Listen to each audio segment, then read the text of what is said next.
welcome to my vlog.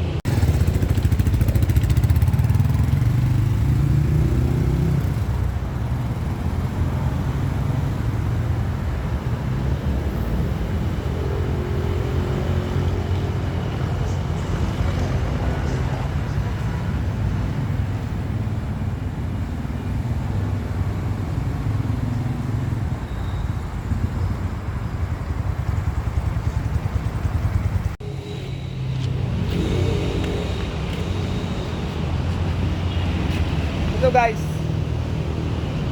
magandaan niya ngayon yung mga bagong motor. Maganda siya ngayon at saka malaking ano niya, saka naka-disc brake na siya. At saka ito, hindi siya basta-bastang plastic lang kasi dati malambot na pagka-plastic, ngayon hindi na. At saka ito, maganda sa kanya dito. Ito. Para sa akin guys, perfect na to sa akin na bilang isang bike. Perfect to sa akin. Kasi naka 200cc siya. Wow. Tapos, ang bago nga pala ang lahat, shoutout nga pala dyan sa ano.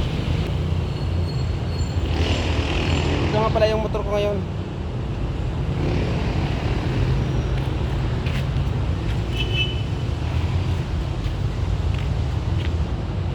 KRY 200.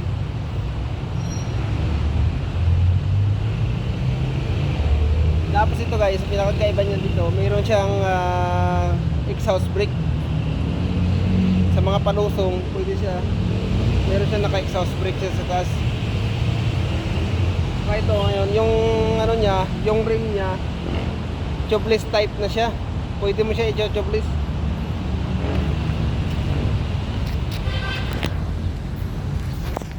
Ito guys, oh. Ito ngayon yung naka ano yan, naka Rossi Euro 3. Naka Euro 3 na siya. Ayan, oh, naka Euro 3 na siya. Tapos ito guys, yung flaring niya, hindi siya basta-bastang plastic lang. Tapos itong kagandahan niya nito, yung design niya nito, yan. Maganda na siyang pagka-design niya yun. Tapos ito, yung rim niya, tubeless type na siya. At saka ito, meron na siyang ano, telescopic, napakalaking telescopic niya, hindi katulad dati. Tapos ito, nag-upgrade din siya guys. Tapos ito naman, yung swing arm niya, naging alloy na talaga siya, hindi siya bakal. Tapos ito, yung disc brake niya, single piston sa ulian, at saka yung ganda ng disc brake nyo. Ang laki nga pala nito, 16, tapos sa unahan 17. Tapos itong tambotso nyo guys, itong tambotso nya, naka stainless na siya. Tapos nabawasan siya ng bigat ngayon. Ang bigat niya na ngayon, inabot na lang ng 115 kilos kasama na ang gasolina. So ang consumption gasoline nga pala niya is 500, mapupultang mo na siya, 500. Tapos ang consumption nito sa tatakbuhin niya ng motor na to, 39 kilometers per liter. So sa isang kilometro, sa isang litrong gasolina, 39 to 40 kilometers ang tatakbuhin niya. Ganong katipid guys. Tapos itong ano niya ngayon, yung signal light niya, naka LED din siya. Kaso lang ito, pwede mo naman siyang papalitan ng LED.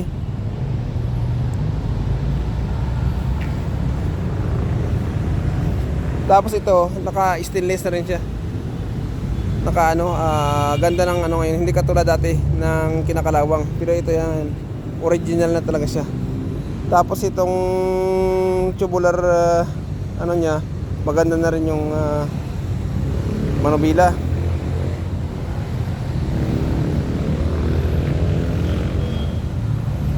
Tapos ito, pag once ng ano mo, halimbawa naputol ito siya, magagamit pa siya kasi ito mayroon siyang guhit.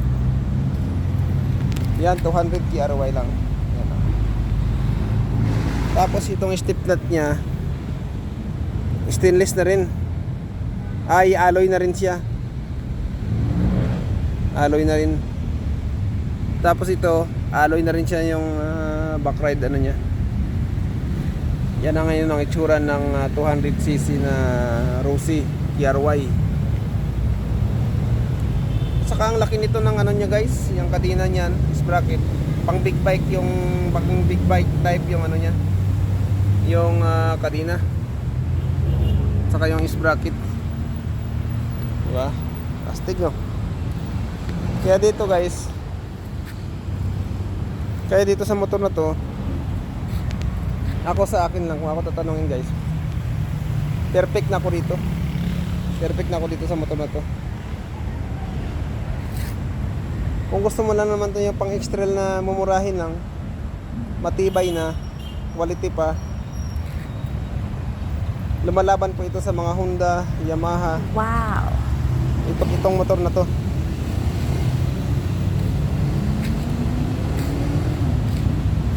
Kaya nung nai-testing namin yan nung nakaraan, ang ganda ng andar niya, tapos ang ganda pa ng takbo niya. Wala, hindi siya nanginginig. So ikot to guys, papakinggan yung andar niya. Sound check.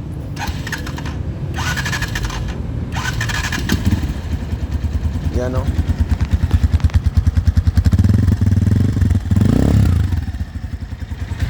Sa makina, yan ang andar niya guys. Yan. Diba? Ang ganda ng forma. Poging pogi. Mura na. Guwapo pa.